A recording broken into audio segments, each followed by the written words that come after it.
నమస్తే నాగేశ్వర్ గారు. తమ హయాంలో మద్యం కుంభకోణం జరగలేదు, లిక్కర్ స్కామ్ అనేది కక్షపూరితం అంటూ ఉన్నారు మాజీ ముఖ్యమంత్రి వైసీపీ అధినేత జగన్మోహన్ రెడ్డి. పాలనలో వైఫల్యం ఉంది, పథకాల అమల్లో వైఫల్యం ఉంది కాబట్టి దాన్ని డైవర్ట్ చేయడానికి మాత్రమే ఈ లిక్కర్ స్కామ్ని తెరపైకి తీసుకొచ్చారు. అసలు చంద్రబాబు నాయుడే లిక్కర్ స్కామ్ కేసులో బెయిల్ మీద ఉన్నారు అని కామెంట్ చేశారు సార్. దాంతోపాటు మద్యం దస్త్రాలపై తన సంతకం లేదు కాబట్టి తనను అరెస్ట్ చేసే అవకాశం లేదు, అండ్ అరెస్ట్ చేస్తారా చేసుకోండి, నేను ఇక్కడే విజయవాడలో ఉన్నాను అంటూ కూడా సవాల్ చేశారు. ఏంటి సార్, జగన్మోహన్ రెడ్డి అరెస్టుకు సిద్ధమవుతూ ఉన్నారా? జగన్ మాటల్లో ఆంతర్యం ఏంటి అనే విశ్లేషణ తెలుసుకునే ముందు ఒకసారి జగన్ బైట్ ప్లే చేయండి. See, I'm in Vijayawada. If they want to, they're welcome. Who's stopping them? See, I'm in Vijayawada. If they want to, they're welcome. Who's stopping them? విజయవాడలోనే ఉన్నాను, అరెస్ట్ చేసుకోండి అంటూ ఉన్నారు. ఎందుకు సార్? అంటే ఇంగ్లీష్లో కూడా అన్నాడంటే జాతీయ రాజకీయాలకు, జాతీయ మీడియాకు కూడా ఒక మెసేజ్ ఇస్తున్నాడు. సో వాతావరణం చూస్తుంటే జగన్ అరెస్ట్కు రంగం సిద్ధమైనట్టు కనబడుతోంది. ఎందుకంటే మద్యం స్కాములో అరెస్ట్ చేస్తే ఎలా ఉంటుంది అనేది బహుశా టీడీపీ వర్గాల ఆలోచన కావచ్చు. ఎందుకంటే మద్యం స్కామ్ ఆల్రెడీ ప్రజలకు తెలిసిన స్కామ్ ఇది. ఎందుకంటే రెండు రకాలుగా తెలుసు. ఒకటి, మద్యం అమ్మకాల్లో డిజిటల్ పేమెంట్స్ లేకుండా క్యాష్ పేమెంట్ జరిగింది. సహజంగానే అది క్వశ్చన్స్ రైజ్ చేస్తుంది, క్యాష్ పేమెంట్ ఏంటి అని. సో ప్రపంచమంతా డిజిటల్ యుగం అయితే మనం చాలాసార్లు పేపర్లో చదివాం. నేను ఎప్పుడు ఆంధ్రప్రదేశ్కు వెళ్ళి మద్యం దుకాణానికి పోయినని కాదు, ఎక్కడ మద్యం తాగేవాడిని కాదు, కానీ మీడియాలో వచ్చిందంతా క్యాష్ తప్ప ఎక్కడ డిజిటల్ పేమెంట్ ఎలో చేయలేదని. మరి అది అనేక అనుమానాలకు ప్రజలకు కారణమైంది. తర్వాత కేజ్రీవాల్ అరెస్టు, మనీష్ సిసోడియా అరెస్టు, కవిత అరెస్టు, సో ఆంధ్రప్రదేశ్కు చెందిన వారు కూడా ఒకరిద్దరు అరెస్టులు ఇవన్నీ జరిగాయి ఢిల్లీ లిక్కర్ స్కామ్లో. సో అందువల్ల లిక్కర్ స్కామ్లో అయితే జగన్మోహన్ రెడ్డి అరెస్ట్ చేయవచ్చు అని టీడీపీ వర్గాలు భావిస్తుంది. ఎందుకంటే ఎప్పుడైనా అరెస్ట్ అనేది చేస్తే రెండు డైమెన్షన్స్ ఉంటాయి. ఒకటి లీగల్ డైమెన్షన్, రెండు పొలిటికల్ డైమెన్షన్. ఒక ప్రభుత్వం ఎప్పుడైనా ఒక రాజకీయ నాయకుడిని, అందులో మాజీ ముఖ్యమంత్రిని అరెస్ట్ చేయాలనుకున్నప్పుడు ఈ రెండు డైమెన్షన్ ఆలోచిస్తాయి, legal dimension and political dimension. Legal dimension బలంగా లేకపోతే కోర్టుల్లో బెయిల్ వస్తుంది, కోర్టు రివర్స్లో వాయిస్ తెస్తుంది. కానీ మన దేశ క్రిమినల్ జస్టిస్ సిస్టంలో పెద్ద సమస్య కాదు అరెస్ట్ చేయడం.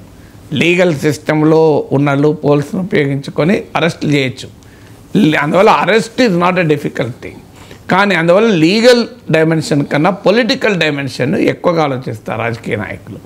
పొలిటికల్ డైమెన్షన్ అప్పుడు అరెస్ట్ చేస్తే రాజకీయంగా తమకు నష్టమా లాభమా అనేదే క్రైటీరియా అవుతుంది. Captaincy is about making right decision whether on the field और ऑफ द फील्ड. इसलिए मैं कंट्री डिलाइट पर भरोसा करता हूँ.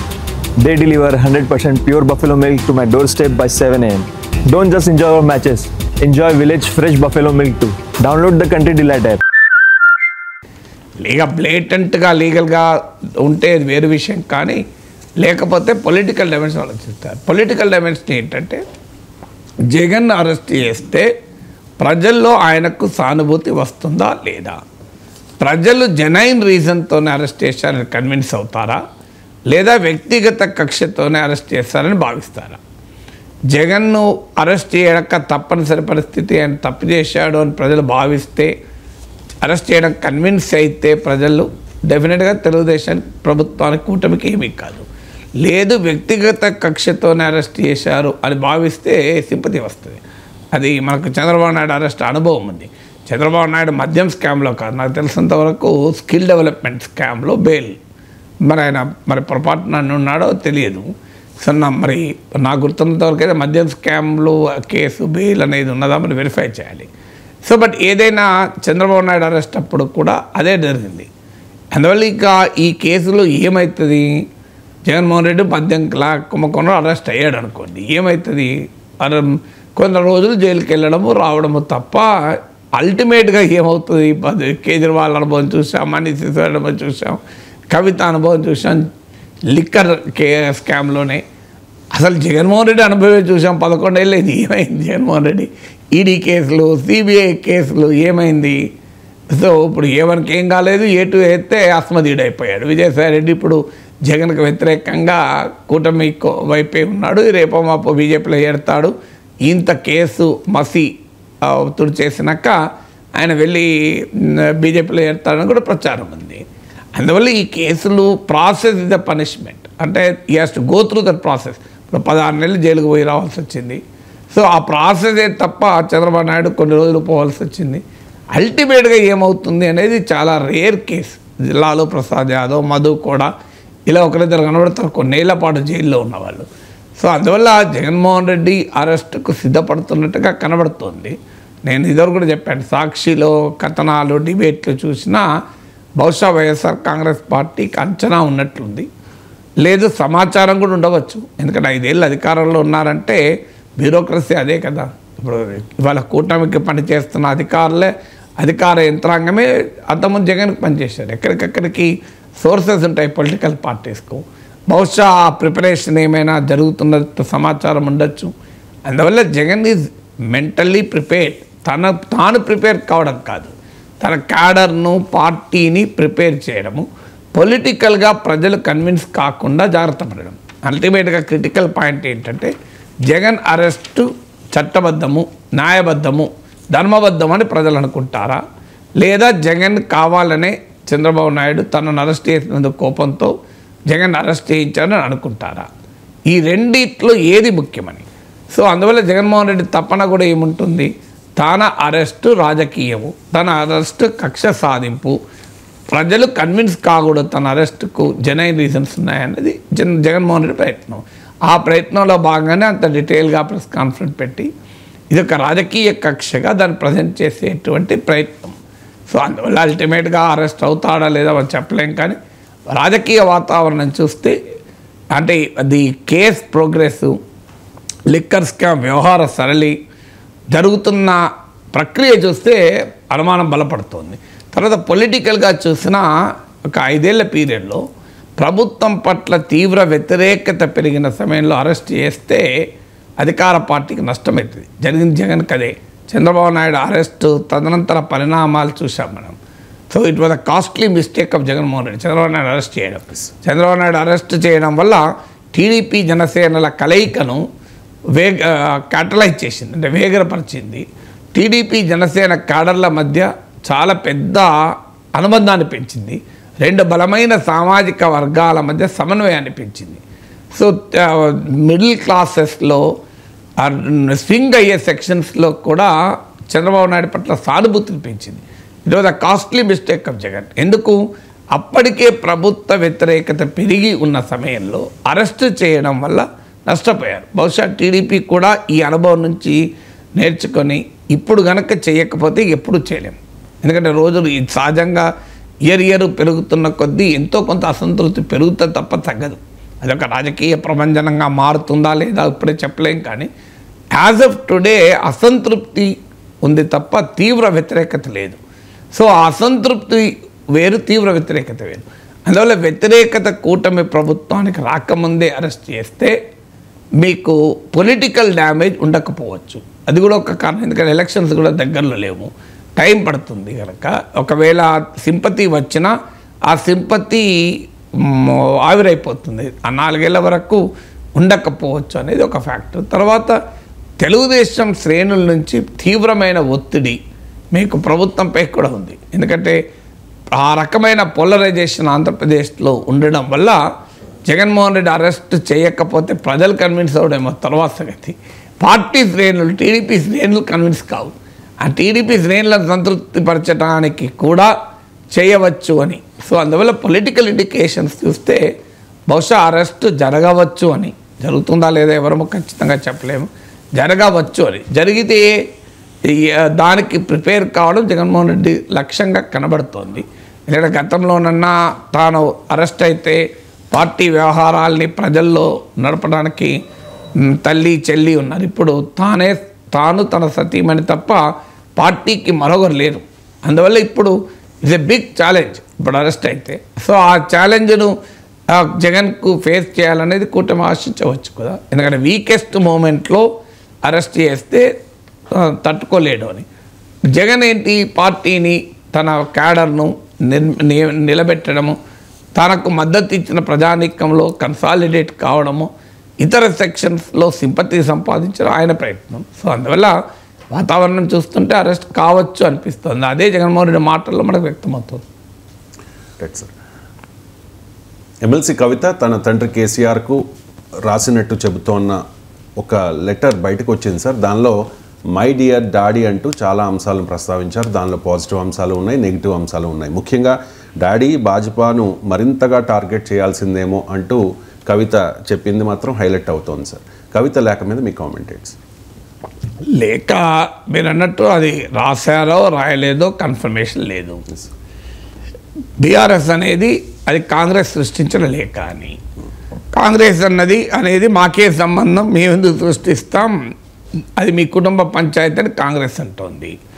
మీడియాలో సెలెక్టెడ్గా ఏం కాదు, అన్ని ఛానల్లో వస్తుంది. సో ఏ ఛానల్లో ఏమాత్రము క్రెడిబుల్ కాకపోతే అన్ని ఛానళ్ళు దాన్ని అంతగా కవరేజ్ ఇవ్వవు. వాళ్ళకి అనుమానం ఉంటే కనీసం సోర్సెస్ ద్వారా కన్ఫర్మ్ చేసుకొనే కదా ఎవరైనా చెప్పేది, వాళ్ళ క్రెడిబిలిటీ పోగొట్టుకోరు. అన్నిటికీ మించి కవిత ఇది నా లెటర్ కాదని అనలే ఇప్పటివరకు. కవిత అమెరికాలో ఉన్నారంటున్నారు, బట్ ఎక్కడున్నా ఇది నా లెటర్ కాదు. ఇప్పుడు ఈ లెటర్ బయటకు వచ్చి కొన్ని గంటలు అయిపోయింది కదా. సో మీకు మీడియాలో వచ్చి దీనిపైన డిబేట్లు ఇవన్నీ చూసాం మనం. సో ఇన్ని గంటలైన తర్వాత కూడా ఇది నా లెటర్ కాదు, నేను ఇది రాయలేదు అని ఇంతవరకు కవిత నుంచి స్టేట్మెంట్ రాలే. అల్టిమేట్గా దీన్ని డిజోన్ చేసుకోవాల్సింది కవిత కదా. బీఆర్ఎస్ నాయకులు కాదు అని టీవీ ఛానల్లో కూర్చుని అంటే రావలేదు కదా. Who should disown it? Kavitha disown. ఆ కవిత కనుక ఇది నా లెటర్ కాదు అని కనుక అంటే కాస్త చర్చ మొదలవుతుంది. అప్పుడు నిజమా కాదా తర్వాత సంగతి. ఎందుకంటే ఎవరైనా లెటర్ తండ్రికి కూతురు పొలిటికల్ లెటర్ రాస్తే రాయాల్సిన అవసరం ఏమైనా పోయి మాట్లాడచ్చు, చెప్పచ్చు కదా. ఇప్పుడు ఈ లెటర్లో ఉన్నాయి ఏంటి, అందులో ఏమైనా మా లెటర్లోనే పెడితేనే అర్థమయ్యేటి లేవు కదా.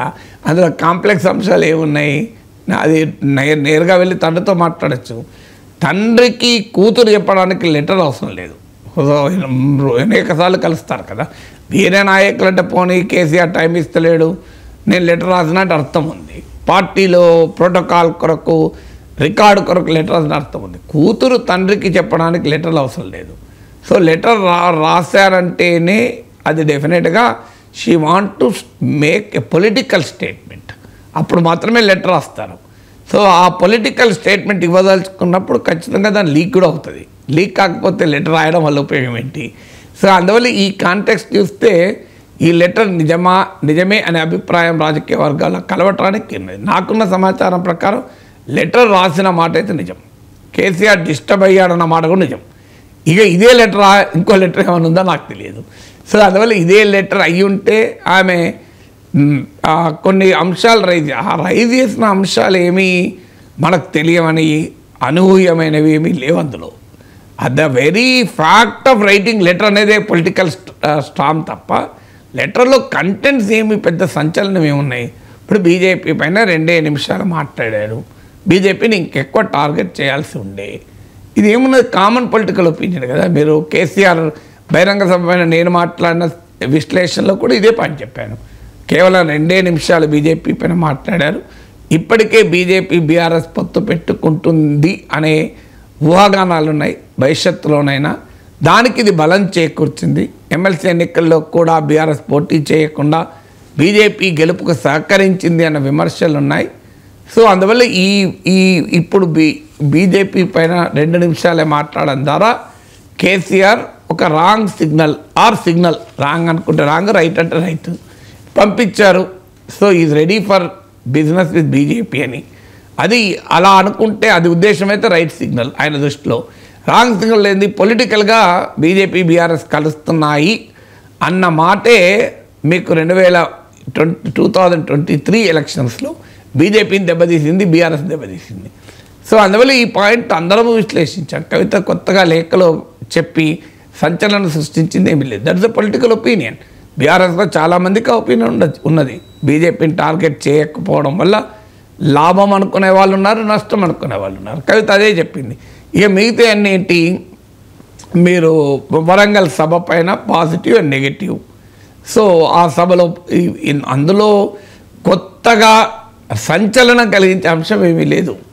సో అందువల్ల అయితే లెటర్ అంటూ రాయడం ఏంటి అనేదే క్వశ్చన్.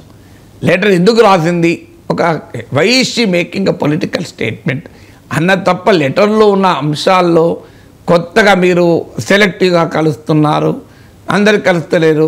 ఇదివరకైతే అసలు సెలెక్టివ్ కాదు, అసలు కలవరని కదా. సో ఇప్పుడు కనీసం సెలెక్టివ్గా కలుస్తున్నారు అనేది. So nothing sensational, nothing so controversial.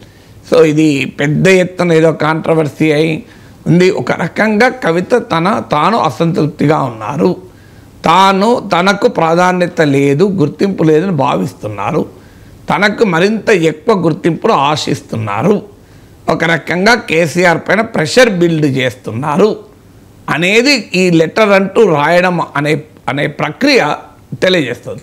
ఇక లెటర్లో ఉన్న కంటెంట్స్లో ప్రత్యేకత ఏముంది? ఇప్పుడు ఆంధ్రప్రదేశ్లో చూసుకుంటే షర్మిలతో వచ్చిన వివాదాల వల్ల జగన్కు ఎంతో కొంత డ్యామేజ్ జరిగింది సార్. వైసీపీకి డ్యామేజ్ వచ్చింది ఎంతో కొంత. అంటే ఈ కవితతో ఒకవేళ విభేదాలు నిజమైతే కనుక ఆ ఎఫెక్ట్ బీఆర్ఎస్ మీద ఎంతవరకు ఉండవచ్చు? నిజంగా జగన్ ఓడిపోయడానికి షర్మిల కారణమని అనుకోను. ఇక అందువల్ల జగన్ ఓడిపోయడానికి షర్మిలే కారణమైతే షర్మిలకు అన్ని నాయకత్వాల కాంగ్రెస్ పార్టీకి అసలు అడ్రస్ లేకుండా సీట్లు ఓట్లు ఎందుకు వస్తాయి? సో ఎంతో కొంత ఆమె కూడా రెస్పెక్టబుల్ ఓటింగ్ రావాలి కదా. ఎక్కడొచ్చింది? సో తెలుగుదేశం పార్టీకి ఒక ఆయుధం కావచ్చు షర్మిల తిరుగుబాటు ఎపిసోడ్, కానీ దానివల్ల జగన్కు ప్రత్యేకంగా నష్టం జరిగింది అని అనుకోను. అందులో షర్మిల వ్యూహం కూడా జగన్కు ఒక రకంగా లాభం.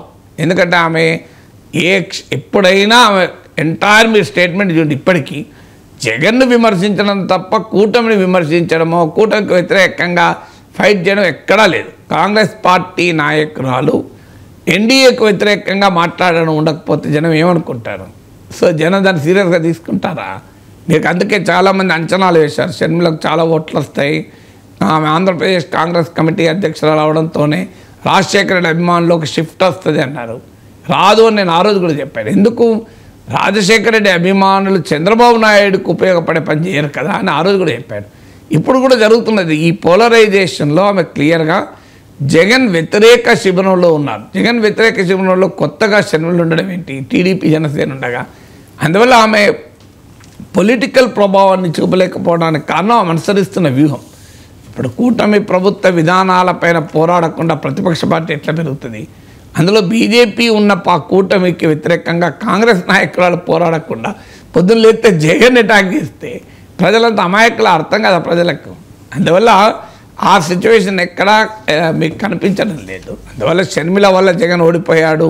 షర్మిల వల్ల ఎంతో కొంత నష్టం అంటే ప్రతి ఫ్యాక్టరీ నష్టం చేస్తుంది. కొత్తగా షర్మిల వల్ల వచ్చే నష్టం ఉందని అనుకోను.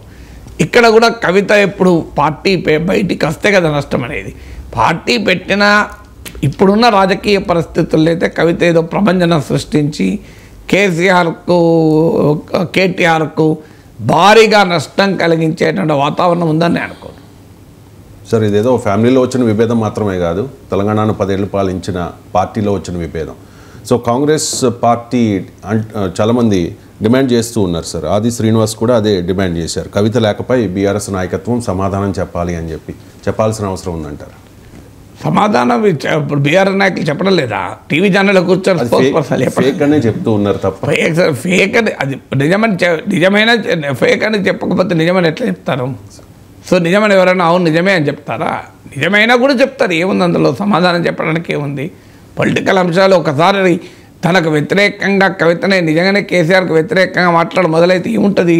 ఇప్పుడు షర్మిల విషయంలో ఏమున్నదో అదే ఉంటుంది. కుటుంబమైనా పార్టీ కుటుంబం వేరు కాదు కదా. కుటుంబమే పార్టీ, పార్టీయే కుటుంబం కదా. ఒకసారి రాజకీయంగా డివైడ్ అయినాక నీకు సమాధానాలు చెప్తారు కదా, చెప్పకుండా ఎందుకుంటారు? అది రాజకీయంగా డివైడ్ కాలే కదా ఇంకా.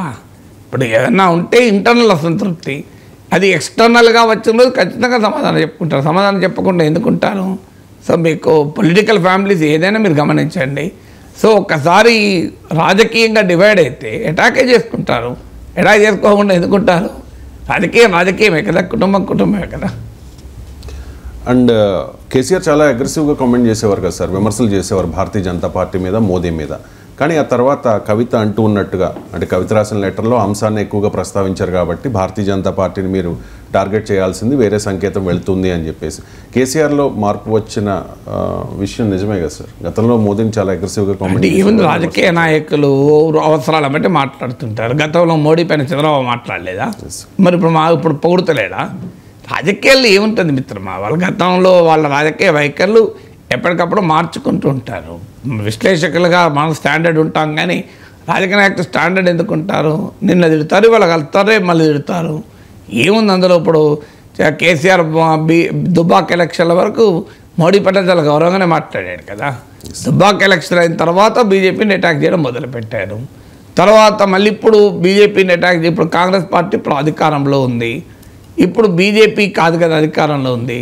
అందువల్ల రాష్ట్రంలో కాంగ్రెస్, కేంద్రంలో బీజేపీ ఉండగా ఇప్పుడు జగన్ బీజేపీని అటాక్ చేస్తున్నాడా? సో జగన్ చేయండి కేసీఆర్ ఎందుకు చేస్తున్నాడనే క్వశ్చన్ ఉంది కదా. అయితే జగన్ కన్నా బీజేపీ అక్కడ ఇష్యూ కాదు. ఇక్కడ ప్రతిపక్ష స్పేస్కు బీజేపీ పోటీ పడుతుంది. కవిత ఎందుకు రైజ్ చేసింది అంశం అంటే, జగన్ కోమో అక్కడ ప్రతిపక్ష స్పేస్లో బీజేపీ లేదు, అధికార కూటమిలోనే బీజేపీ ఉంది. సో అందువల్ల అధికార కూటమిలో బీజేపీ ఉన్నప్పుడు తన ఉనికికి ప్రమాదం కాదు. ఇప్పుడు జగన్ ఉనికికి బీజేపీ ప్రమాదం కాదు, ఎందుకంటే అది తన ప్రత్యర్థి శిబిరంలోనే ఉంది. ఇక్కడికి వచ్చేవరకు ఏంటంటే అపోజిషన్ స్పేస్లో బీజేపీ ఉంది. అపోజిషన్ స్పేస్లో బీజేపీ ఉన్నప్పుడు, అంటే కాంగ్రెస్ పార్టీ పట్ల వ్యతిరేకత వచ్చినప్పుడు చాయిస్ ఎవరు? ఇప్పుడు ఆంధ్రప్రదేశ్లో కూటమి పట్ల వ్యతిరేకత వస్తే చాయిస్ జగన్, ఇంకోరు లేరు. అన్లెస్ బీజేపీ పవన్ కళ్యాణ్ కనుక బయటికి వచ్చి వారు అపోజిషన్ స్పేస్లోకి వస్తే తప్ప యాజ్ ఆఫ్ టుడే ఎవరు లేరు. కానీ ఆ తెలంగాణకు వచ్చేవరకు ఏమవుతుంది అంటే, మీకు కాంగ్రెస్ ప్రభుత్వం పట్ల అసంతృప్తి ఉన్నప్పుడు ఆ చాయిస్ అనేది బీఆర్ఎస్ బీజేపీ అని వస్తుంది. మీకు కేసీఆర్ పట్ల అసంతృప్తి ఉన్నప్పుడు చాయిస్ ఎవరు? కాంగ్రెస్ బీజేపీ అని వచ్చింది కదా. బీజేపీ బీఆర్ఎస్తో కలుస్తోంది అన్న భావన వచ్చాక ప్రజలు కేసీఆర్ను ఓడించడానికి రేవంత్ రెడ్డి బెటర్, కాంగ్రెస్ బెటర్ నిర్ణయానికి వచ్చారు. అంతకుముందు బండి సంజయ్ ప్రజా సంగ్రామ యాత్రలు, బండి సంజయ్ ఊపునప్పుడు మీకు బీజేపీయే ప్రత్యామ్నాయమని కూడా ప్రజలు భావించి దుబ్బాక, హుజురాబాద్ జిహెచ్ఎంసీలో ఓట్లు వేశారు కదా. ఎప్పుడైతే బీజేపీ వెనక్కు తగ్గిందో, సో బీజేపీ బీఆర్ఎస్ను కలుస్తోంది అనే భావన క్రియేట్ అయిందో, అప్పుడు ప్రజలు కాంగ్రెస్ వైపు వేశారు. ఇప్పుడు కూడా బీఆర్ఎస్కు ముందున్న ఆప్షన్ ఏంటి? అపోజిషన్ స్పేస్లో బీజేపీని ఎదుర్కోకుండా మీకు ఫీల్డ్ వదిలేస్తే బీజేపీకి, బీఆర్ఎస్ను మించి బీజేపీ ముందుకు రావచ్చు ఒకటి. అందువల్ల బీజేపీని ఎందుకు విమర్శిస్తాడు కేసీఆర్ అన్నది ఒక పొలిటికల్ ఒపీనియన్. ఇంకో పొలిటికల్ ఒపీనియన్ ఏంటంటే, ఇప్పుడు ఇద్దరితో పెట్టుకోవడం ఎందుకు? ఇప్పుడు మన ప్రత్యర్థి కాంగ్రెస్ కదా, ఇప్పుడు బీజేపీని అటాక్ చేయడం ద్వారా కాంగ్రెస్తో కుమ్ముక్కు అవుతున్నారన్న భావన ఎందుకు పంపించాలి? ఏం అవసరం వస్తే బీజేపీతో కలవడానికి కూడా స్కోప్ ఉంటుంది కదా అని ఇంకో భావన. రెండు పొలిటికల్ ఒపీనియన్స్ ఉన్నాయి. బట్ ఏదైనా బీజేపీని టార్గెట్ చేయకుండా బీఆర్ఎస్ ఒక రకంగా బీజేపీ పట్ల సానుకూల సంకేతాలు కేసీఆర్ పంపించాడు. ఆ సానుకూల సంకేతం పంపించడం లాభమా నష్టమా అని భిన్నాభిప్రాయాలు ఉండొచ్చు. కవిత కనుక ఈ లేఖ రాసి ఉంటే ఆమె అభిప్రాయం నష్టమని. అంటే నేను మిమ్మల్ని జోస్యం చెప్పమని అనడం లేదు. లోక్సభ ఎన్నికలకు ముందు కూడా ఈ చర్చ వచ్చింది, బీజేపీ అండ్ బీఆర్ఎస్ పొత్తు పెట్టుకుంటాయేమో, అటువంటి ప్రతిపాదన కూడా వచ్చింది అని చెప్పేసి. ఏదైనా జరిగే అవకాశం ఉందా సార్ ఆ రకంగా? దేశంలో కాంగ్రెసేతర పార్టీలు, కమ్యూనిస్టులు మినహా ఏ పార్టీతోనైనా బీజేపీ పొత్తు పెట్టుకోవచ్చు. ఏముంది అందులో? ఇప్పుడు దేశంలో ఏ పార్టీ పెట్టుకోలేదు. అంటే మనకు బీజేపీతో పొత్తు పెట్టుకొని పార్టీ అంటే ఒకటి ఆర్జేడీ, నాకు గుర్తున్నంత వరకు. భారతదేశంలో ప్రతి ప్రాంతీయ పార్టీ పొత్తు పెట్టుకున్నదే. వైఎస్ఆర్ కాంగ్రెస్ పార్టీ, బిజు జనతాదళ్, బీఆర్ఎస్లు పొత్తు పెట్టుకోలేదు, కానీ పరోక్షంగా బీజేపీ పట్ల సానుకూల వైఖరి కదా. వైఎస్ఆర్ కాంగ్రెస్ పార్టీ అవిశ్వాస తీర్మానానికి వ్యతిరేకంగా ఓటేశాయి కదా. ఇక అంతకంటే మించింది ఏముంటుంది? పొత్తులాగానే కదా. ఇప్పుడు మోడీ ప్రభుత్వం పైన అవిశ్వాస తీర్మానం పెడితే దానికి వ్యతిరేకంగా ఓటేశారంటే ఎవరి పట్ల విశ్వాసం ప్రకటించారు? బీజేపీ పట్ల విశ్వాసం ప్రకటించిందే కదా. అందువల్ల మీకు దేశంలో ప్రాంతీయ పార్టీలు ఏవైనా వాళ్ళు అనుసరించేటువంటి వైఖరి ఇదే. బీజేపీ పట్ల అవసరమైతే కలుస్తారు, తమకు ప్రమాదం అనుకున్నప్పుడు కలవరు. వాళ్ళకేం సైద్ధాంతిక వ్యతిరేకత ఏముంది? బీఆర్ఎస్కు బీజేపీ పట్ల సైద్ధాంతికంగా వ్యతిరేకంగా ఉండి బీజేపీతో కలవకూడదు అని వాళ్ళకి ఏమన్నా రాసి పెట్టుకున్నారా సిద్ధాంతం? సో అందువల్ల అది ఆ కలవరన్న గ్యారంటీ ఉన్నది. అసలే ఇక దారాలు మూసేసాం టీడీపీ కానీ అమిత్ షా అన్నాక దారాలు బద్దలు కొట్టి తీసుకోలేదా? అసలు ఆఖరికి అసలు దేశానికి మోడీయే ప్రమాదము, భార్యకి ఏం చేయలేనోడు దేశానికి ఏం చేస్తాడని భయంకరంగా మోడీని విమర్శించిన చంద్రబాబు ఇప్పుడు మోడీ పోవడం లేదా? అసలు పోలవరాన్ని ఏటీఎంగా మార్చుకున్నాడు చంద్రబాబు అని చెప్పి విమర్శించిన మోడీ, నువ్వు వెన్నుపోటుదారుని, మీ మామకు వెన్నుపోటు పొడిచావు అని తీవ్రంగా విమర్శించిన ఇప్పుడు చంద్రబాబు నాయుడుతో మోడీ కలవడం లేదా? ఏముంది రాజకీయాలకు, వాళ్ళకి అవన్నీ వదిలేసుకుంటారు, అవన్నీ వదిలేసుకుంటేనే రాజకీయాలు. సో ప్రిన్సిపల్స్ ఉంటే రాజకీయాలు ఎట్లవుతాయి? సమస్య అదే. సమస్య వాళ్ళు తిట్టినప్పుడు మనం తిట్టాలి, వాళ్ళు మెచ్చుకున్నప్పుడు మనం మెచ్చుకోవాలని మన విశ్లేషకులు కూడా అనుకుంటారు. మీ విశ్లేషకులకు ప్రిన్సిపల్స్ ఉంటాయి. నాలంటే వాడికి నేను మాట్లాడితే ఒకటే మాట్లాడతాను. 34 వేలుగా నా విశ్లేషణ చూస్తే నా విశ్లేషణలో తేడా ఏమీ లేదు. అది దాని మెరిట్ బట్టి మాట్లాడతాను తప్ప ఓ రోజు తిట్టుడు, ఓ రోజు మెచ్చుకుండు, ఎవరో పొగుడు, ఓ రోజు ఇష్టమైనట్టు మాట్లాడి ఎప్పుడు చేయలే. రాజకీయ పార్టీలు చేస్తుంటాయి వాళ్ళకి అలవాటు కనుక. అందువల్ల బీఆర్ఎస్ కలవదని నేను ఎట్లా చెప్పగలుగుతాను? సో కాంగ్రెస్ ఇతర పార్టీ దేన్నైనా బీజేపీ కలుపుకోవచ్చు, వాళ్ళు కలవచ్చు. కలుస్తుందా లేదా అనేది స్థానిక రాజకీయ పరిణామాలపైన, పరిస్థితులపైన ఉంటుంది.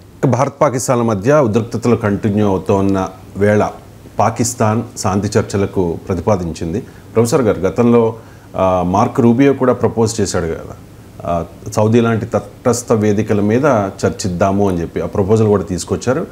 అప్పుడు భారత్ నో చెప్పింది, అండ్ ఇప్పుడు కూడా భారత్ నో చెప్తోంది. సార్, పాకిస్తాన్ ఓకే అంటోంది, భారత్ నో చెప్తోంది, ఎందుకు? సౌదీ అని అనలేదు మార్క్ రూబియో. మార్క్ రూబియో అన్నది ఏంటంటే తటస్థ ప్లేస్లో అన్నాడు, పర్టికులర్ ప్లేస్ సజెస్ట్ చేయలేదు. అమెరికా లాంటి దేశం సజెస్ట్ చేయదు అలా. సో మార్క్ రూబియో అన్నది ఏంటంటే విస్తృతమైన అంశాలపైన, అంటే comprehensive dialogue between India and Pakistan and wide ranging issues, విస్తృతమైన అంశాలపైన ఒక న్యూట్రల్ లొకేషన్లో, ఒక తటస్థమైనటువంటి ప్లేస్లో ఈ చర్చలు జరుగుతాయి అన్నాడు. జరగాలని కూడా లే, జరుగుతాయి అన్నాడు. సరిగ్గా ఇప్పుడు పాకిస్తాన్ అదే ప్రతిపాదిస్తోంది. అమెరికా ఏదందో అదే పాకిస్తాన్ ప్రతిపాదిస్తోంది. So Pak prime minister Shahbaz Sharif ప్రతిపాదించింది నిర్దిష్టంగా సౌదీ అరేబియాలో లాంటి ప్లేస్లో కలుద్దామన్నారు. ఎందుకంటే ఈ మధ్య రష్యా యుక్రెయిన్ చర్చలు కూడా సౌదీ అరేబియాలో జరిగాయి. ట్రంప్ సిరియా అధినేత, కొత్త అధినేత మధ్య చర్చలు కూడా సౌదీ అరేబియాలో జరిగాయి. అందువల్ల సౌదీ అరేబియా అనే పాయింట్ పాకిస్తాన్ సజెస్ట్ చేసి ఉండాలి. ఎందుకంటే ఇప్పుడు మరో ప్లేస్ జరిగింది ఇటీవల రష్యా యుక్రెయిన్ చర్చలు తుర్కీలో జరిగాయి. కానీ తుర్కీ పాకిస్తాన్ సపోర్టింగ్ నేషన్, న్యూట్రల్ కాదు కదా. సో ఇండియాకు పాకిస్తాన్కు కూడా మంచి సంబంధాలు ఉన్న కంట్రీ సౌదీ అరేబియా. అందుకొరకు పాకిస్తాన్ తటస్థ ప్లేస్గా సౌదీ అరేబియా సజెస్ట్ చేసింది. తర్వాత 4 అంశాలపైన చర్చిద్దామని పాక్ ప్రైమ్ మినిస్టర్ సలహా. 1 కాశ్మీర్, 2 టెర్రరిజం, 3 వాటర్, 4 ట్రేడ్. ఈ 4 మీద చర్చించాలి అని పాకిస్తాన్ ఇప్పటికే ఈ ప్రతిపాదన చేస్తే భారతదేశం తిరస్కరించింది. ఎందుకు తిరస్కరించిందంటే పాక్ ప్రతిపాదన భారతదేశ ఫారిన్ పాలసీకి విరుద్ధమైంది. తన ఇండియన్ ఫారిన్ పాలసీ చాలా స్పష్టం. ముందు తటస్థ ప్లేస్లో చర్చలు. ఇది భారతదేశం అనేక దశాబ్దాలుగా తీసుకున్న వైఖరి ఏంటంటే పాకిస్తాన్తో ద్వైపాక్షిక విభేదాలు ఏమున్నా, బైలేటరల్ డిస్ప్యూట్స్ ఏమున్నా అది బైలేటరల్గానే చర్చిస్తాం తప్ప 3వ దేశ జోక్యాన్ని అంగీకరించము.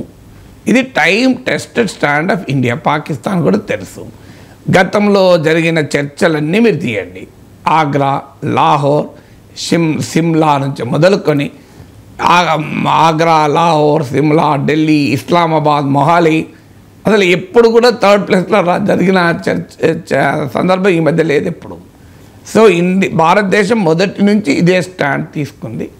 అందువల్ల ఇప్పుడు కొత్తగా సౌదీ అరేబియా వేదికగా చర్చలు అనేదాన్ని భారత్ అంగీకరించేదని కూడా పాకిస్తాన్కు తెలుసు, అమెరికా కూడా తెలుసు. అయినా అమెరికా మాట్లాడుతుంది, పాకిస్తాన్ మాట్లాడుతుంది. కారణం అమెరికా పాకిస్తాన్ ఎజెండాను మోస్తోంది. మోడీ మిత్రుడైన ట్రంప్ పాక్ ఎజెండాను మోస్తున్నాడని క్లియర్గా అర్థమవుతుంది. అది మన ఎజెండానే కాదు, మన విధానమే కాదు. తటస్థ ప్లేస్లో చర్చకు మనము అంగీకరించము. ఇండియా పాక్ డిస్ప్యూట్స్ను ఇంటర్నేషనలైజ్ చేయడాన్ని మనం అంగీకరించము. అందుకే ట్రంప్ మధ్యవర్తిత్వం కశ్మీర్పై అన్నా కూడా భారత్ తిరస్కరించింది. ఇక ట్రేడు, టెర్రరు, వాటరు, కశ్మీర్. ముందు ట్రేడ్ అండ్ వాటర్ విషయంలో భారతదేశం ఇప్పటికే స్పష్టం చేసింది. Water and blood cannot flow together, trade and terror cannot go together అని. సో వాణిజ్యము తీవ్రవాదము కలిసి ఉండలేదు, నీరు రక్తము కలిసి ప్రవహించలేదు అని స్పష్టంగా చెప్పారు. దీని మీనింగ్ ఏంది? పాకిస్తాన్ తీవ్రవాదాన్ని ప్రోత్సహించడం పైన ఆపుకోవాలి, ఆపినట్లు క్రెడిబుల్ చర్యలు ఏమైనా ఉంటే తప్ప పాకిస్తాన్తో ఈ సందర్భంలో చర్చించి కొత్తగా పరిష్కరించేది లేదు. ఇండియన్ పబ్లిక్ ఒపీనియన్ ఇప్పుడు అంగీకరించే ప్రసక్తే లేదు. ఎందుకంటే పహల్గామ్ దాడి జరిగాక, ఆపరేషన్ సింధూర్ జరిగాక, ఇంత దాకా వచ్చాక ఇప్పుడు అసలు సమస్యను వదిలేసి రూట్స్ ఆఫ్ ద ప్రాబ్లం ఏంటి, ఇండియా పాక్ల మధ్య విభేదాలకు రూట్స్ ఏంటి? తీవ్రవాదాన్ని ఎగుమతి చేయడమే కదా. తీవ్రవాదాన్ని ఎగుమతి చేయకపోతే మనకు పాకిస్తాన్కి మధ్య యుద్ధం ఎందుకు వస్తుంది, ఘర్షణ ఎందుకు వస్తుంది? సో అందువల్ల పాకిస్తాన్ ఆ విషయాన్ని పక్కకు పెట్టి ట్రేడు వాటర్ అంటే సాధ్యమే కాదు. ఇక టెర్రర్ అండ్ కాశ్మీర్ దానిపైన కూడా ఏం చర్చించాలో మనం చాలా స్పష్టంగానే చెప్పాము, రెడీ పాకిస్తాన్తో చర్చలకు. కానీ దేని మీద చర్చిస్తాం? టెర్రరిజం విషయంలో చాలా క్లియర్గా ఇండియన్ స్టాండ్. పాకిస్తాన్ భూభాగం నుంచి తీవ్రవాదం ఎగుమతి అవుతోంది. హఫీజ్ సయీద్, దావూద్ ఇబ్రహీం, మసూద్ అజర్ ఇలా చాలామంది తీవ్రవాదుల పేర్లు, మాఫియా పేర్లు భారతదేశం రిటర్న్గా పాకిస్తాన్కు పూర్తి డోసియర్తో ఇచ్చింది. వాళ్ళని అప్పచెప్పమని చెప్పింది. వాళ్ళని అప్పచెప్పకుండా పాకిస్తాన్లో ఉన్న టెర్రర్ ఇన్ఫ్రాస్ట్రక్చర్ డిస్మాంటిల్ చేయకుండా తీవ్రవాదులకు సైనిక లాంఛనాలతో అంత్యక్రియలు జరుపుతూ మసూద్ అజర్ లాంటి వారికి 14 కోట్ల నష్టపరిహారాన్ని చెల్లిస్తూ, సో తీవ్రవాదాన్ని ప్రోత్సహించే జిహాదీ జనరల్ అయిన అసీం మునీర్ను తొలగించకుండా ఆయనకు ప్రమోషన్ ఇస్తూ ఇవన్నీ చేస్తుంది. ఇక తీవ్రవాదం పైన భారతదేశం చర్చించి ఏం చేస్తుంది? సో తీవ్రవాదంతో భారతదేశం చర్చించడానికి, తీవ్రవాదం పైన చర్చించాలి పాకిస్తాన్ అంటే చర్చలు కాదు కదా, పాక్ యాక్షన్ చూపెట్టాలి. పాక్ కొంత యాక్షన్ చూపెడితే ఏమైనా టాక్స్కి అవకాశం ఉంటుంది. కశ్మీర్ విషయంలో మనం చాలా క్లియర్గా మన పొజిషన్ చెప్పాం. కశ్మీర్ పైన చర్చిస్తే పాక్ ఆక్రమిత కశ్మీర్ భూభాగాలను వెకేట్ చేయడం పైన చర్చించాలి. అందుకు పాకిస్తాన్ సిద్ధంగా ఉంటే చర్చించవచ్చు. ఏముంది? మోడాలిటీస్, ప్రోటోకాల్ ఏంటి, పాక్ ఆక్రమిత కశ్మీర్ ఎప్పట్లోగా అప్పచెప్తారు, వీటిపైన చర్చించాలని పాకిస్తాన్ పుస్తకత ఉంటే భారతదేశం ఎందుకు అభ్యంతరం చెప్తుంది? అది కాక ఇంకేం అభ్యంతరం చెప్పేది ఉంది? లేదు, పాకిస్తాన్ జనరల్ ఏమో కశ్మీర్ మా జగ్లర్ వేన్ జీవనాడి అంటుంటే, భారతదేశ భూభాగమైన కశ్మీర్ మా జీవనాడి అంటుంటే వాడితో ఏం చర్చలు ఉంటాయి? ఇక దానికి చర్చలు ఏముంటుందా? సో చర్చలు దానికి కూడా ప్రాతిపదిక ఉండాలి కదా. నా ఇల్లు ఆక్రమించుకునేది నాదే నువ్వు అంటుంటే నీతో ఏం చర్చలు ఉంటాయి? కొట్లాడ తప్ప. సో నా ఇల్లు నీదని అనడమే కాదు, ఆక్రమించుకొని కూర్చున్నావు. 2-3 రూములు నీ ఆక్రమణలోనే ఉన్నాయి, కార్ షెడ్ నీ ఆక్రమణలోనే ఉన్నాయి. అవి ఖాళీ చేసి బయటికి వెళ్ళి నువ్వు మాట్లాడేవన్నా. అందువల్ల ఈ చర్చల ప్రక్రియ, పాక్ ప్రతిపాదన భారత్ తిరస్కరించడానికి కారణం భారత్ ఏదో యుద్ధం కోరుకుంటోంది, శాంతి కోరుకోవడం లేదు. పాకిస్తాన్ ఏదో శాంతి కోరుకుంటుంది అన్న కహానీలద్దు. ఇది అమెరికా పాకిస్తాన్ల ఒక జాయింట్ ప్రొడక్షన్. ఈ థీరీ తటస్థ ప్లేస్లో చర్చలు అనేది US Pakistan joint venture activity. So అమెరికాకు అలవాటు పాకిస్తాన్ వైపు స్టాండ్ తీసుకోవడం. భారతదేశం ఇప్పటికైనా అర్థం చేసుకోవాలి. సో మన ఫారిన్ పాలసీ అనేది ఎంత ఇండిపెండెంట్గా ఉండాలని మరొకసారి రుజువు చేసింది. అమెరికా శాసిస్తోంది, పాకిస్తాన్ ఆచరిస్తోంది, లేదా పాకిస్తాన్ శాసిస్తోంది, అమెరికా మాట్లాడుతోంది అని అనుకోవాలా? సో ఎందుకంటే ఇద్దరు భాష ఒకటే ఉంది. మార్క్ రూబియో, షబాజ్ షరీఫ్ల ప్రతిపాదన సేమ్ ఉంది అంటే మరి దేనికి ఎవరి మధ్య సినర్జీ ఉంది, ఎవరి మధ్య నెక్సెస్ ఉన్నది అనేది అర్థమవుతుంది కదా. భారతదేశం పాకిస్తాన్లో తీవ్రవాదాన్ని ప్రోత్సహిస్తోంది అని ఆ దేశం ఆరోపిస్తోంది sir. Balochistan liberation army and Tehrik e Taliban Pakistan ఈ తీవ్రవాదులు భారత్ ఏజెంట్లు అని కూడా కామెంట్ చేసింది సార్. ఎందుకు సార్ పాకిస్తాన్ ఇటువంటి ఆరోపణలు చేస్తుంది? అంటే మనము పాకిస్తాన్ మన దేశానికి తీవ్రవాదాన్ని ఎగుమతి చేస్తుంది అని ప్రపంచానికి చెప్తున్నాం. సో దొంగ అనాలి కదా. సో అందువల్ల ఇప్పుడు భారతదేశం ఏ ఆరోపణ చేస్తుందో అదే ఆరోపణ భారత్పై చేయాలనేది పాకిస్తాన్ ప్రయత్నం. కానీ ఈ ప్రయత్నం ఎవరు నమ్ముతాడు? ఎందుకు నమ్మరు అంటే చరిత్ర ఏం చెప్తోంది? ఒసామా బిన్ లాడెన్ భారతదేశం దాచిపెట్టిందా, పాకిస్తాన్ దాచిపెట్టిందా?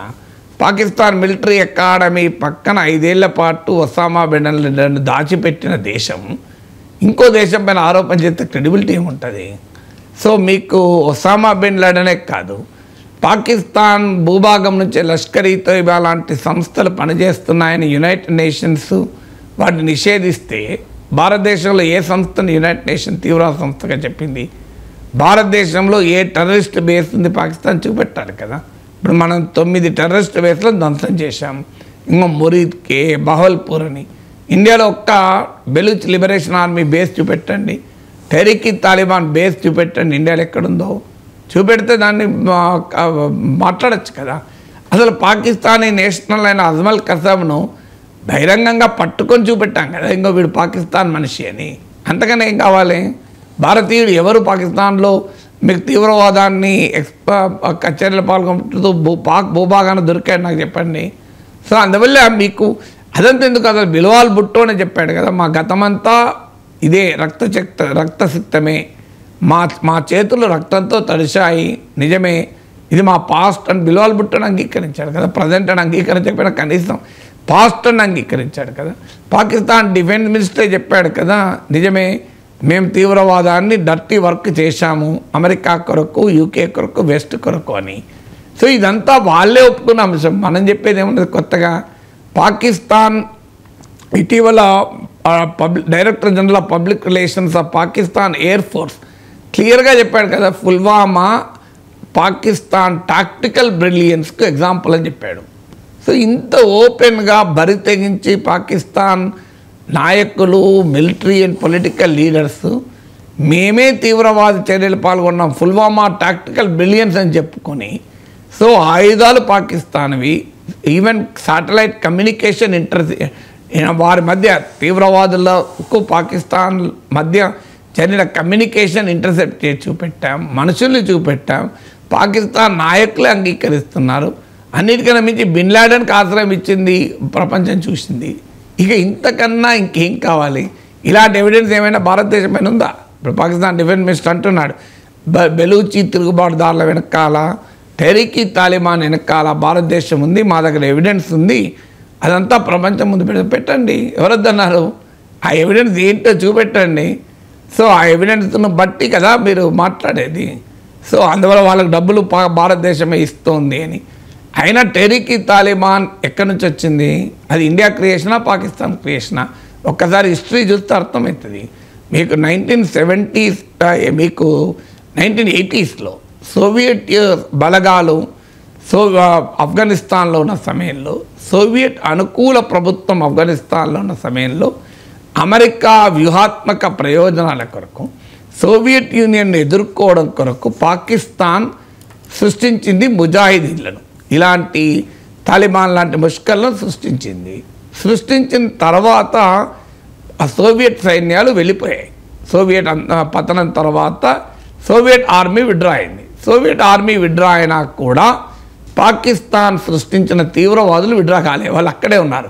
ఎందుకంటే ఒక రాడికలైజ్డ్ ఇస్లామిక్ టెర్రరిస్టులను క్రియేట్ చేశారు. సోవియట్ బలగాలు వెళ్ళిపోయినాక కూడా వాళ్ళు ఏం చేయాలి మరి? వాళ్ళు అమెరికా పైన యుద్ధం మొదలుపెట్టారు. చేసి వరల్డ్ ట్రేడ్ సెంటర్ని అటాక్ చేశారు. మీరు అల్-ఖైదా ఈ పరిణామాలన్నీ చూసాం. తర్వాత 2001లో వరల్డ్ ట్రేడ్ సెంటర్ అటాక్ తర్వాత అమెరికా పాకిస్తాన్ పైన, ఆఫ్ఘనిస్తాన్ పైన యుద్ధం ప్రకటించింది. సో తాము సృష్టించిన తాలిబాన్ల పైన తామే యుద్ధం చేయడం మొదలుపెట్టింది పాకిస్తాన్. దీంతో అక్కడ ఉన్న తాలిబాన్ అనుకూలురు వారు పాకిస్తాన్కు వ్యతిరేకంగా మారి పాక్ తాలిబాన్ను సృష్టించారు. సో అందువల్ల ఇది హిస్టరీ. సో ఎక్కడికి వెళ్ళి వచ్చింది ఇది? పాకిస్తాన్ చర్యల నుంచి వచ్చిన ప్రతిచర్య కాదా? ఒకసారేమో ఇది ఆఫ్ఘనిస్తాన్ వీళ్ళ వెనకాలుంది అని ఆరోపిస్తారు పాకిస్తాన్, ఒకసారేమో ఇండియా ఉన్నదని ఆరోపిస్తుంది. ఎవరో ఒక్కరే ఉంటారు, ఇద్దరు ఉండరు కదా. ఇక టెహ్రీక్-ఈ తాలిబాన్ లక్ష్యం ఏంటి? టెహ్రీక్-ఈ తాలిబాన్ ఏమైనా లౌకిక ప్రజాస్వామిక వ్యవస్థ పాకిస్తాన్ కావాలని పోరాడుతుందా? టెహ్రీక్-ఈ తాలిబాన్ లక్ష్యం ఏంటి? పాకిస్తాన్ అనేది ఇస్లామిక్ కంట్రీగా ఉండడం లేదు. మనకు తెలుసు పాకిస్తానే ఒక భయంకరమైన మతశాంతవాద రాజ్యం. కానీ టెహ్రీక్-ఈ తాలిబాన్కి అది ఇంకా డైల్యూటెడ్గా కనబడుతుంది, ఇంకా వెలిసిపోయిన ఇస్లామిక్ వాదంగా కనబడుతుంది. అంత మరింత కరడుగట్టిన ఇస్లామిక్ స్టేట్గా పాకిస్తాన్ ఉండాలి, ఇంకా షరియా చట్టాల ఆధారంగానే నడవాలి, ఇంకా మధ్యయుగాల ఆటవిక పాలన ఉండాలి, ఆఫ్ఘనిస్తాన్లో తాలిబాన్ పాలన లాగా అన్నది పాకిస్తాన్ తెహ్రీక్ తాలిబాన్ లక్ష్యం. అలాంటి పాకిస్తాన్ మన పొరుగు నుండి ఇండియాకు క్షేమమా? భారతదేశం అది కోరుకుంటుందా? తెహ్రీక్ తాలిబాన్ లాంటి ఆటవిక మధ్యయుగాల ఇస్లామిక్ మత ఛాందసవాద రాజ్యాన్ని తన పొరుగున ఉండాలని ఏ సెక్యులర్ కంట్రీ, ఏ డెమోక్రటిక్ కంట్రీ కోరుకోదు. అందువల్ల పాకిస్తాన్ అన్స్టేబుల్ కావడము, పాకిస్తాన్ ముక్క చెక్కలు కావడము, పాకిస్తాన్లో భయంకరమైన ఇస్లామిక్ రాడికలైజ్ కావడం ఇండియన్ ఇంట్రెస్ట్ కాదు. అది కూడా అర్థం కావాలి కదా. సో ఇండియా తెహ్రీక్ తాలిబాన్ ప్రోత్సహిస్తే ఆ భస్మాసురుడు వచ్చి ఇండియా మీద పడడా? అంత తెలియదక్కతనం భారతదేశానికి లేదు కదా. ఇప్పుడు పాకిస్తాన్ చేసిన పనదే కదా, భస్మాసురులను సృష్టించింది. వాడు వచ్చి పాకిస్తాన్ తల మీద చేతులు పెడుతున్నాడు. ఆ తప్పు ఇండియా ఎందుకు చేస్తుంది? అందువల్ల తెహ్రీక్ తాలిబాన్కు భారతదేశం సపోర్ట్ చేయడం వ్యూహాత్మకంగా కూడా ఇండియన్ ఇంట్రెస్ట్లకు వ్యతిరేకం. అలాంటప్పుడు ఎందుకు చేస్తుంది? అసలు ఆ కాంటెక్స్లో చూసినా కరెక్ట్ కదా. బెలూచి లిబరేషన్ ఆర్మీ, బెలూచీలు అడుగుతున్నమాట నిజం, భారత్ మద్దతు ఇవ్వని. భారత్లో కూడా బెలూచీల పట్ల సానుభూతి ఉండొచ్చు. ఆ సానుభూతికి మూలము పాకిస్తానే. మళ్ళీ పాకిస్తాన్ భారతదేశాన్ని దెబ్బతీయాలని, నిరంతరం భారత్లో రక్తపాతం సృష్టించాలని ప్రయత్నిస్తున్న సమయంలో భారత్లో కూడా ఒక ప్రజాభిప్రాయం క్రియేట్ అవుతుంది కదా. మనం కూడా బెలూచిస్తాన్ మద్దతు ఇచ్చి ఇదే అదను కదా శత్రువును దెబ్బతీయడానికి అనే భావన ఉంటే ఉండవచ్చు. కానీ బెలూచి లిబరేషన్ ఆర్మీ తిరుగుబాటు వెనక, వాయిలెన్స్ వెనక ఇండియా ఉంది అనేది పచ్చి అబద్ధం. అది